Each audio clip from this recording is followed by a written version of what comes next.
নমস্কাৰ, মই মজিদ। বন্ধুসকল, কলকাতা চাওঁ কিছু 9টা গুৰুত্বপূৰ্ণ খবৰ। প্ৰথমটো খবৰ, অসমলৈ আহি আছে প্ৰধানমন্ত্ৰী নৰেন্দ্ৰ মোদী। দুদিনীয়া ভ্ৰমণসূচীৰে আজি অসমত উপস্থিত হ'ব প্ৰধানমন্ত্ৰী মোদী। 20 ডিচেম্বৰ অৰ্থাৎ আজি উদ্বোধন কৰিব বৰঝাৰ বিমানবন্দৰৰ নতুন টাৰ্মিনেল। আৰু 21 ডিচেম্বৰ অৰ্থাৎ কাইলৈ ব্ৰহ্মপুত্ৰৰ বুকুত চৰাইদেউ জাহাজত উঠি অংশ ল'ব পৰীক্ষা পে চৰ্চাত। পৰৱৰ্তী খবৰ, জুবিন গাৰ্গৰ হত্যাকাণ্ডক লৈ ভয়ংকৰ তথ্য পোহৰলৈ আহিছে। ছিংগাপুৰৰ অট'পচি ৰিপৰ্টত বহু বিস্ফোৰক তথ্য পোহৰলৈ আহিছে। জুবিন গাৰ্গৰ কেইবাডালো কামিহাৰ ভঙাৰ তথ্য প্ৰকাশ পাইছে ৰিপৰ্টত। এই ৰিপৰ্টত আৰু কি কি তথ্য পোহৰলৈ আহিছে চাওঁ আহক। জুবিন গাৰ্গৰ হত্যাকাণ্ডৰ ভয়ংকৰ তথ্য পোহৰলৈ। ছিংগাপুৰৰ অট'পচি ৰিপৰ্টত বহু বিস্ফোৰক তথ্য পোহৰলৈ আহিছে। জুবিন গাৰ্গৰ কেইবাডালো কামিহাৰ ভঙাৰ তথ্য ৰিপৰ্টত প্ৰকাশ পাইছে। জুবিন গাৰ্গৰ মূৰত আঘাতৰ চিহ্ন স্পষ্ট। অত্যাধিক খুৰাই অচেতন কৰি আনিছিল জুবিন গাৰ্গক। জুবিন গাৰ্গৰ তেজৰ নমুনাত ওলাইছিল অত্যাধিক ইথানল। প্ৰতি ডেচিলিটাৰত 333 মিলিগ্ৰাম ইথানল ধৰা পৰিছিল তেজৰ নমুনাত। আৰু প্ৰস্ৰাৱতো ধৰা পৰিছিল অত্যাধিক ইথানলৰ উপস্থিতি। প্ৰতি ডেচিলিটাৰত 369 মিলিগ্ৰাম ইথানল ওলাইছে টক্সিকোলজিত। আৰু এজন ব্যক্তিৰ সংজ্ঞাহীন হ'বলৈ এই পৰিমাণ অত্যাধিক। নমুনাত ওলাইছে লেভিটিৰাচিটাম আৰু মেটপ্ৰ'ল'ল। উল্লেখযোগ্য যে মৃগী আক্ৰান্ত ৰোগীয়ে নিয়মিত সেৱন কৰে এই লেভিটিৰাচিটাম। এতিয়া প্ৰশ্ন হ'ল, জুবিন গাৰ্গৰ কামিহাৰ কিদৰে ভাগিল? জুবিন গাৰ্গৰ মূৰত কিহৰ আঘাত? এইসমূহ তথ্য পোহৰলৈ আহিবনে? পৰৱৰ্তী খবৰ, যিকোনো মুহূৰ্তত গ্ৰেপ্তাৰ হ'ব পাৰে বিধায়ক অখিল গগৈ। অখিল গগৈৰ বিৰুদ্ধে জুবিন গাৰ্গৰ চাৰ্জশ্বিটৰ তথ্য ৰাজহুৱা কৰাৰ অপৰাধত এজাহাৰ দাখিল কৰিছে SITৰ বিষয়াই। আৰু এই সন্দৰ্ভত প্ৰতিক্ৰিয়া প্ৰকাশ কৰিছে বিধায়ক অখিল গগৈয়ে। অখিল গগৈয়ে এই সন্দৰ্ভত কয় যে যিগৰাকী আৰক্ষী বিষয়াই মোৰ ওপৰত গোচৰ তৰিছে তেওঁ সকলো SITত থাকে। তেওঁ SITত থাকি হিমন্ত বিশ্ব শৰ্মাৰ নিৰ্বাচনী ইস্তাহাৰ তৈয়াৰ কৰে। বিষয়াগৰাকীৰ আয় বহিৰ্ভূত সম্পত্তি সন্দৰ্ভত অনুসন্ধান কৰিবলৈ দিছোঁ। 6টামান তথ্য আমি লাভ কৰিছোঁ। জুবিন গাৰ্গৰ গোচৰ সংক্ৰান্তত কাৰাগাৰৰ পৰা ওলাই তেওঁৰ সম্পত্তি সন্দৰ্ভত অসমৰ ৰাইজক জনাম। এই মন্তব্য বিধায়ক অখিল গগৈৰ। দৰ্শকসকল, আৰু বহুতো গুৰুত্বপূৰ্ণ খবৰ আছে। তাৰ আগতে আপোনাক জনাওঁ যে যদি আপুনি এতিয়ালৈকে এইটো ভিডিঅ'ত লাইক কৰা নাই তেন্তে এতিয়াই ভিডিঅ'টোত লাইক কৰি দিয়ক।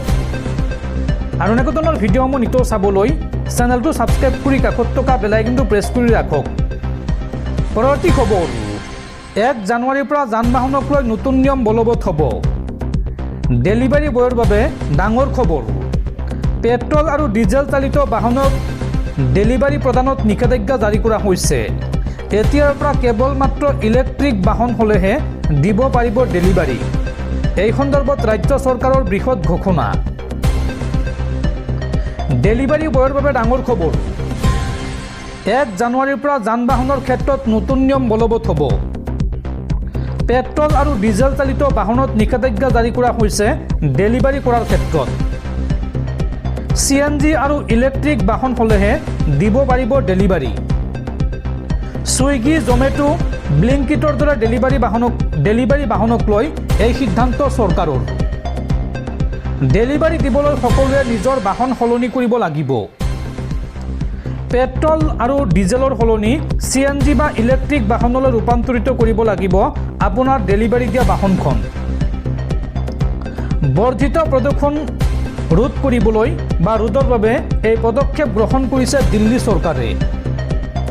দিল্লী NCRত সম্পূৰ্ণ ৰূপত নিষিদ্ধ কৰা হৈছে গধুৰ যান বাহন। আৰু 10 বছৰ পুৰণি বাহনত দিল্লীত প্ৰৱেশত নিষেধাজ্ঞা জাৰি কৰা হৈছে। লগতে পৰিষ্কাৰ ইন্ধনযুক্ত বাহনকহে ডেলিভাৰীৰ অনুমতি দিয়া হ'ব। পৰৱৰ্তী খবৰ, জুবিন গাৰ্গৰ মৃত্যুক লৈ মুখ্যমন্ত্ৰী হিমন্ত বিশ্ব শৰ্মাক পুনৰ খুৰদাৰ সমালোচনা APCCৰ সভাপতি গৌৰৱ গগৈৰ। গৌৰৱ গগৈয়ে এই সন্দৰ্ভত কয় যে জুবিনদাৰ মৃত্যুৰ ঘটনাৰ বাবে দাখিল কৰা চাৰ্জশ্বিট তেওঁক ন্যায় প্ৰদান কৰিবৰ বাবে নহয়, বৰঞ্চ এয়া তেওঁৰ চৰিত্ৰ খননৰ বাবেহে। মুখ্যমন্ত্ৰী হিমন্ত বিশ্ব শৰ্মাৰ মূল উদ্দেশ্যই হ'ল ৰাইজৰ দৃষ্টিত জুবিনদাক সেই প্ৰতিপন্ন কৰা। এই বিস্ফোৰক মন্তব্য গৌৰৱ গগৈৰ।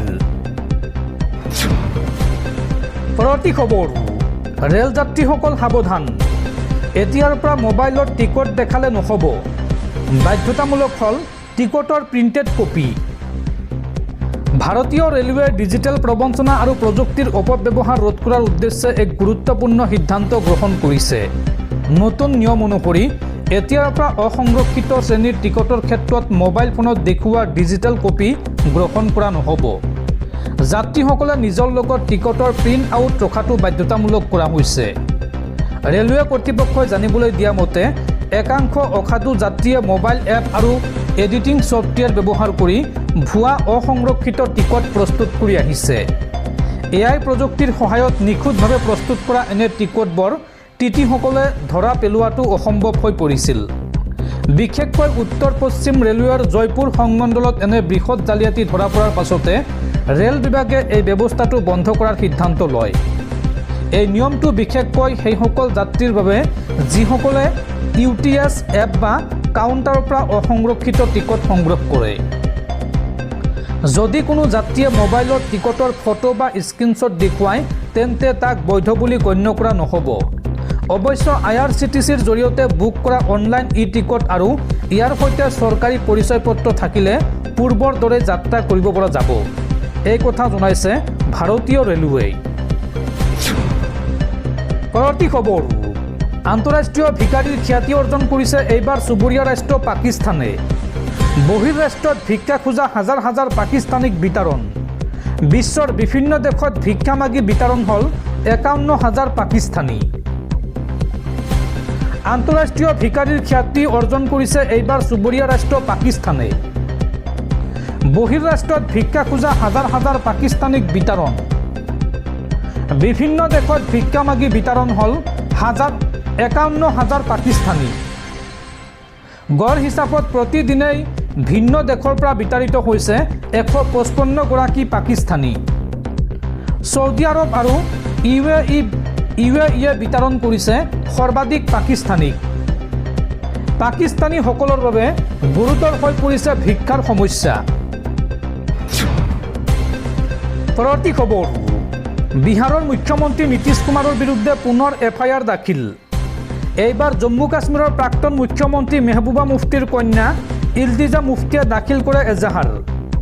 FIRত এগৰাকী মুছলমান মহিলাৰ হিজাব নীতিশ কুমাৰে বলপূৰ্বকভাৱে টানি মহিলাগৰাকীৰ গৰিমা ভংগ কৰাৰ অভিযোগ।